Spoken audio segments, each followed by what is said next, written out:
lumbung padi di mana? Makanya bukan yang disimpan bukan beras, tapi padi yang diikat ya. Banyak banget dan semuanya penuh gitu ya. Tapi sayangnya nggak dijual gitu untuk konsumsi sendiri gitu. Itu nggak boleh. Itu nggak boleh.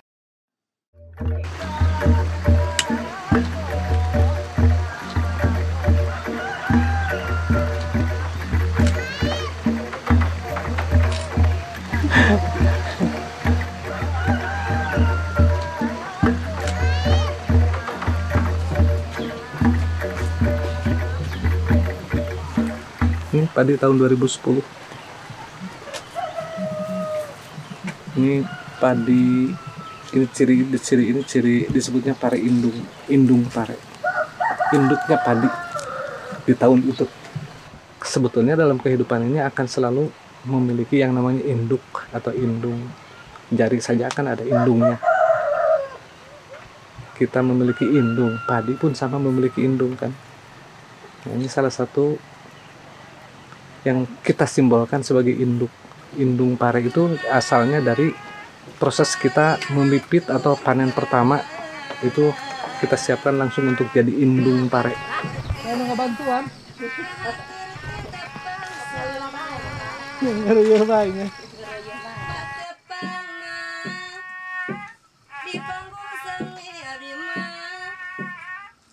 Yang seimbang antara kita hidup, ini sang pemberi hidupnya. Makanan pokok. Nah, kita menghormati ini bahasanya mupusti, bukan migusti. Kalau migusti kan menuhankan. Kalau ini kita menghormati dari Gusti. Wujudnya ini kita hormati karena dia telah menjadi sang pemberi tenaga.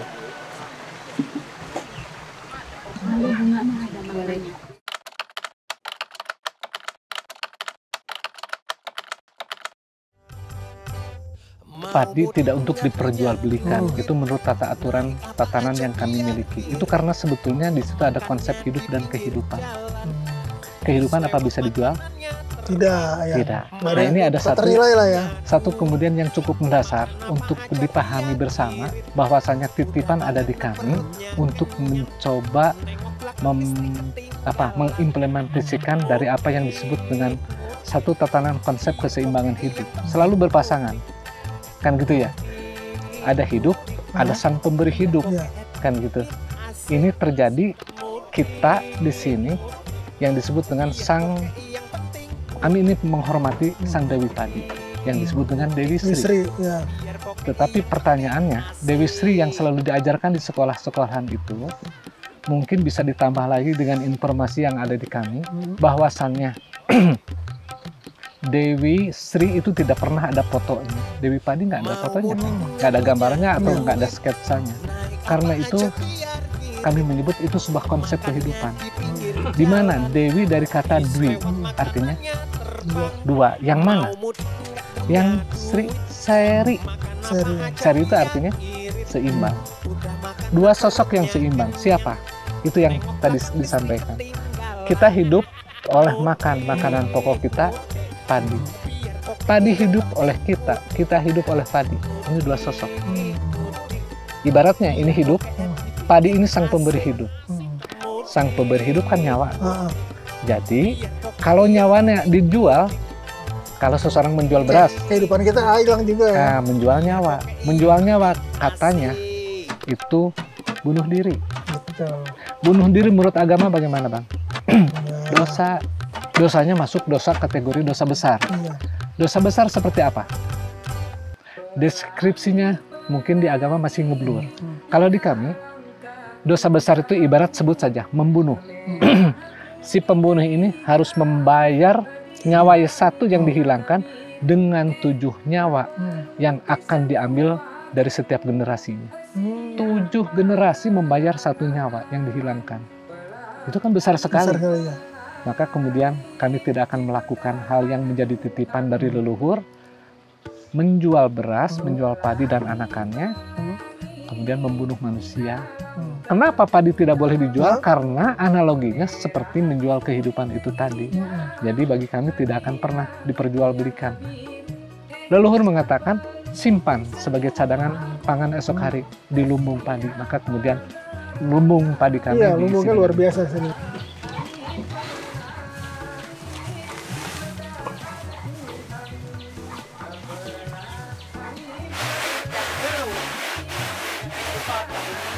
Sebenarnya kalau mau dijual itu nilai ekonominya tinggi banget karena beras-beras kayak gitu tuh mahal di pasaran. Kayak sorghum aja sekarang naik daun jadi mulai mahal gitu. Beras kalah mahal dari sorghum gitu. Nah, jadi pertanyaannya masuk kalau gitu konsep industri pertanian nggak masuk di sini ya kalau ngejar kuota dan nilai ekonominya itu nggak masuk ya. Karena itu tadi padi kami itu adalah kehidupan kami. Kehidupan itu sendiri tidak untuk diperjualbelikan. Makanya begitu dengar sekarang ada pertanian sorghum Iya. yang bisa mampu mengalahkan posisi beras. Syukurlah. Iya ya. Syukurlah, jadi tidak akan ada yang datang untuk kemudian Nyari-nyari beras. nyari beras kami. Iya, saya selama di sini saya makan beras banyak di sini. Kenapa, Padi? Karena mumpung di sini kita nggak ketemu lagi beras enak kayak gini gitu loh. Beras sehat, rendah gula, rendah gluten, dan kaya nutrisi gitu.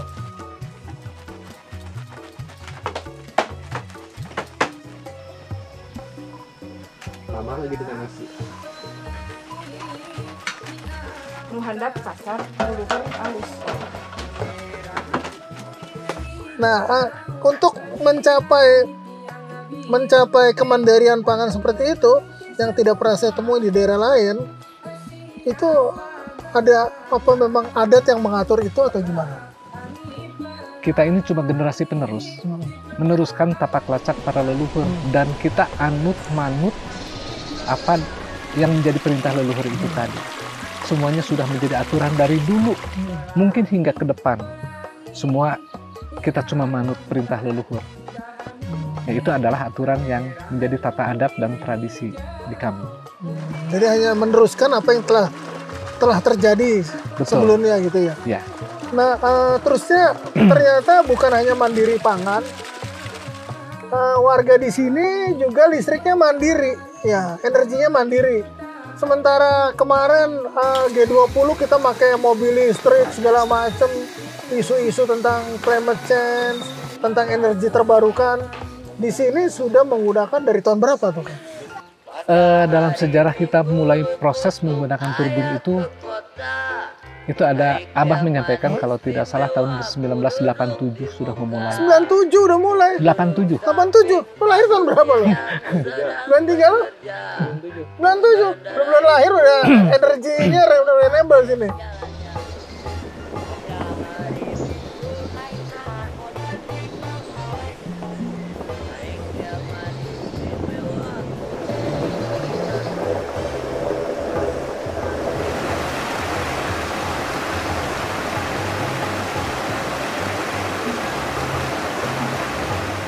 Itu zaman masih di Cipta Rasa. Di Cipta Rasa, Konon ya? katanya dari turbin kayu yang diputarkan oleh aliran air itu menghasilkan kelistrikan kecil sih, cuma 3.000 watt. Tapi cukup untuk kesepuhan saat itu dan satu kampung di Cipta Rasa. Karena butuh penerangan saja ya. Kan dulu pasti cuma 15 watt, 10 watt kali ya. Nah, seperti itu paling. Kemudian tahun 97 kita mendapatkan support dari kedutaan Jepang yang akhirnya ya, bisa. dan kemudian kita memiliki perangkat turbin yang Besar. kondusif, Berapa ribu? menghasilkan kalau tidak salah itu sekitar 50.000 watt, 50 kVA. Wow. Dan hari ini listrik ini semua yang ada di kampung ini semua pakai itu ya? kami masih menggunakan turbin. Karena ini turbin kami sebetulnya bukan turbin dari satu perusahaan, bukan. Yang harus menghasilkan nilai ekonomi. Tetapi ini adalah simbol dari kegotong royongan kami. Nah, itu ngelolanya gimana? Kan setiap rumah kan beda-beda nih kapasitasnya. Ya, Itu gimana cara nentuin ini segini gimana? nanti ada petugasnya yang akan mengecek misalnya rumah ini menggunakan penerangan berapa watt, berapa jumlah, kemudian ada memiliki alat elektronik apa dan sebagainya kayak gitu. Nah, itu tinggal dikalikan wattasenya per watt cuma 400 watt, 400 rupiah. 400 rupiah. Sebulan rata-rata orang desa sini bayar berapa satu rumah? Rata-rata lah kira. Rata-rata sangat relatif ya. Kami Ada yang kecil banget, ada yang gede banget rumahnya gitu. Kami yang paling besar Wow. Berapa sebulan? 100.000. 100.000. Pengen nangis. Nah, ini dananya dikelola sama masyarakat sendiri kan? Iya, Untuk ada petugas maintenance yang dan segala mengelola macam. untuk maintenance itu. Ada petugasnya. Ada petugas. Wah, ini saya pernah nemu kayak gini di Sumba Timur. Tapi kemudian pembangkitnya rusak karena terkena terjang banjir bandang, kemudian hanyut. Mereka sedang ngebangun lagi.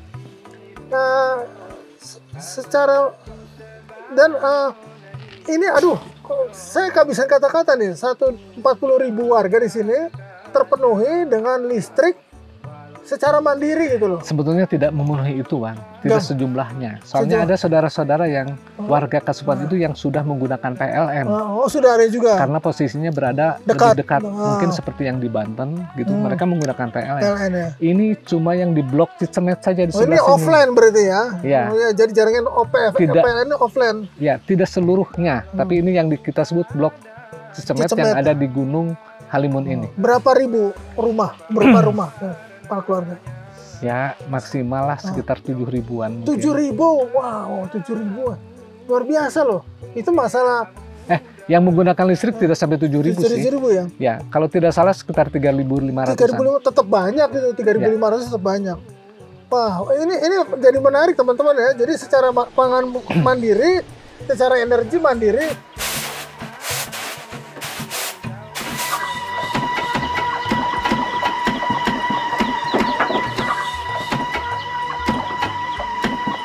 Terus apalagi yang dikelola secara mandiri di sini? Kami membutuhkan alat komunikasi tentunya. Maka kemudian Abah itu hobinya ngoprek elektronik. Beliau usia SMP kelas 2 sudah mampu membuat transmitter buat radio FM. SMP kelas 2. Kemudian itu lahirlah jadi Radio Suara Cipta Gelar. Sejak tahun 2004. 2004 ya. Kemudian tahun 2008 hasil karya beliau di SMA kelas 2 sudah mampu membuat transmitter buat televisi. Maka tahun 2008 lahirlah Siga TV Cipta Gelar. Ini ada ruang editing, dari mana kita mengoperasikan Siga TV Cipta Gelar.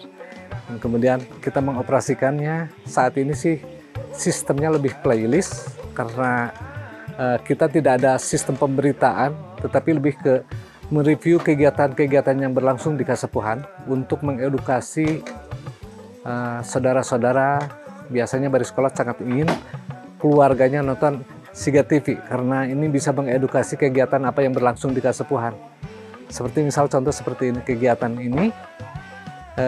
yang dari waktu ke waktu, dari tahun ke tahun berlangsung secara tradisi, artinya berulang dan berulang, tetapi memiliki karakteristik yang berbeda setiap tahunnya.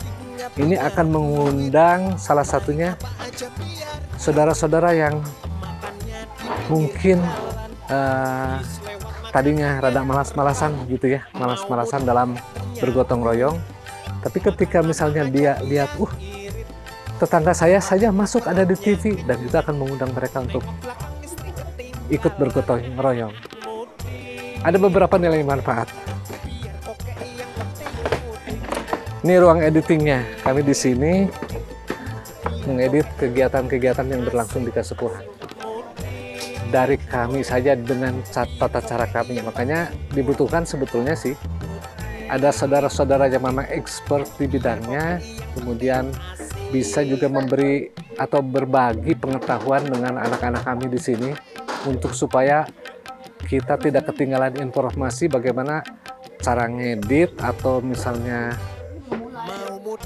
membuat satu tayangan dokumenter yang baik dan lebih baik lagi ke depannya. Bagi anak-anak yang memiliki ketertarikan dengan multimedia, kita mendidiknya di Siga TV di sini. Nah, ini walaupun rumah kami seperti ini, tapi juga sekaligus studio televisi dan radio. Jadi anak-anak yang mau belajar bagaimana berbicara, jadi presenting, atau misalnya bagaimana menggunakan kamera dengan baik, atau misalnya sampai harus diedit dan membuat film, nah itu dididiknya di sini. Siga TV hari ini sudah didigitalisasikan Digitalisasi dari internet. dengan ya? cara kami. Dengan cara. Di sini internet juga mandiri ya katanya. Internet juga mandiri. Gimana ceritanya? Jaringan fiber optik Hmm, di kami di Hah? sini sudah mengcover sampai ke 20 km ke bawah. tuh, bayangin ini di tengah gunung loh, jauh dari mana-mana. Saya masih bisa kerja gitu, makan internet segala macam gitu. Cuman adanya masih sayang, Bang. Nah, Kebutuhan kami untuk sebut saja bandwidth hah? atau kuota yang kami Masih rendah, butuhkan ya? itu masih belum bisa mencukupi kebutuhan karena masih terputus.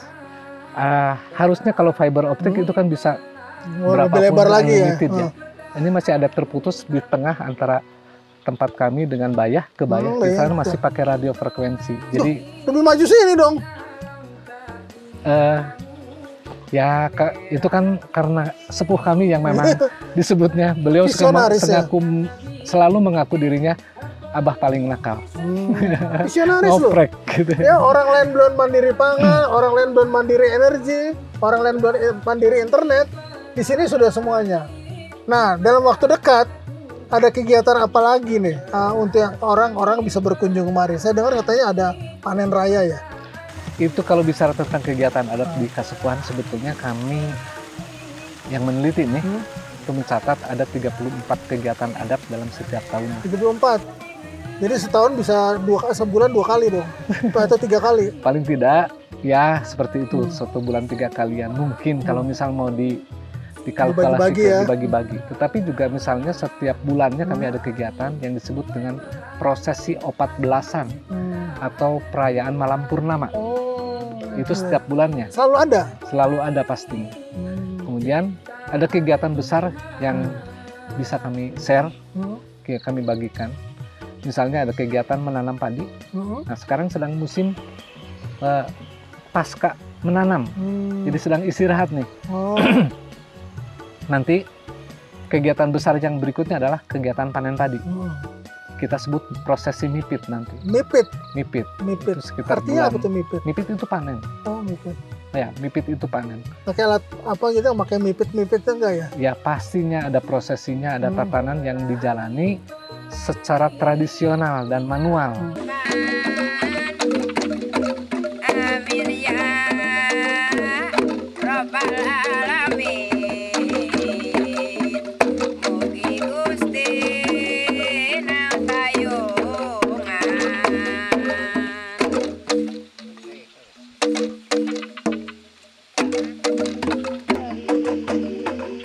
Kapan tepat waktunya? Nggak ada yang saya nggak bisa Tanggalnya menyampaikan nggak bisa, ya? tanggalnya atau bahkan bulan pun sangat tentatif ya. Semuanya transcendental gitu ya. Jadi dari Karena- langit semuanya. Ya. Karena hubungannya ya dengan astronomi itu tadi, Pak. Jadi kadang-kadang ketika misalnya ini minta jadwal jelasnya kapan-kapan, Nggak bisa ya. baru bisa didapatkan mungkin 1 bulan sebelum Sebulan itu. ya. Baru bisa didapatkan. Biasanya bulan apa? Biasanya kisarannya tuh. Kemungkinan nih sekitar akhir Maret ke April kayak gitu tuh. Ingat ya. Kemungkinan. Untuk Teman-teman tahun ini ya. Tahun ini ya. Ya. Untuk tahun ini. Akan ada panen raya sekitar bulan akhir Maret. Jadi teman-teman bisa kemari ya, silaturahmi kemari, ngelihat orang bagaimana ngelola kemandirian pangan ya. Saya ngelihat ketika panen raya itu dirayakan itu sebagai bagian dari penghargaan untuk merayakan menghargai hasil panen kan gitu ya. Ya. Jadi kelihatannya sederhana orang merayakan panen raya, tapi itu adalah penghargaan untuk pencapaian mereka loh, dan penghargaan untuk apa yang ditanam mereka sendiri gitu. Jadi memang segala sesuatu upacara di sini selalu ada value atau nilai-nilai tersembunyi ya kan, bisa kan? Ya, banyak beberapa dokumentasi kami pun tidak bisa mendokumentasikan kegiatan itu karena itu biarlah tidak dibukakan karena itu yang sedang kami jalani sebagai bagian dari titipan yang kalau dibukakan semua takutnya nanti seperti dijual semua gitu ya. Soalnya ada saudara-saudara misalnya di luar hari ini kan tidak sedang menjalani tatanan adat dan tradisi, apalagi tradisi kami mungkin memiliki karakteristik yang berbeda antara satu dengan yang lainnya. Itu cara kami misalnya seperti itu. Nah, dari kegiatan itu banyak hal juga yang kemudian sementara ini cuma diperkenalkan secara garis luarnya saja dulu. memang sebaiknya nggak usah dibuka semua lah ya, biar jadi rahasia. Oke teman-teman, kayaknya sampai sini karena langit juga gelap, itu udah malam.